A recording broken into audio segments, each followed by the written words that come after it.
crown on your head. And one woman came out. She said you will never be crowned. This woman hijacked this crown.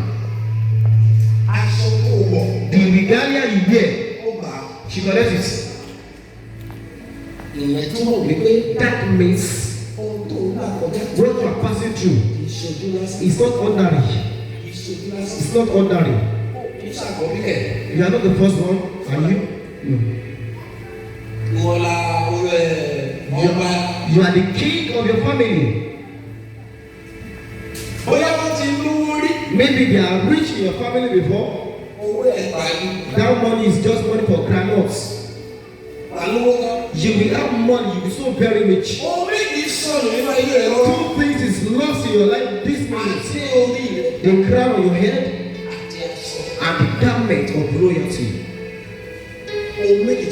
That's the two things that is lost. I prophesy.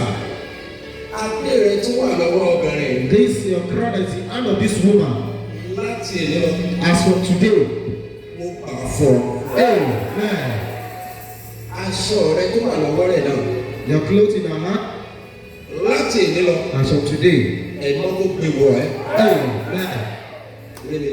See me after service.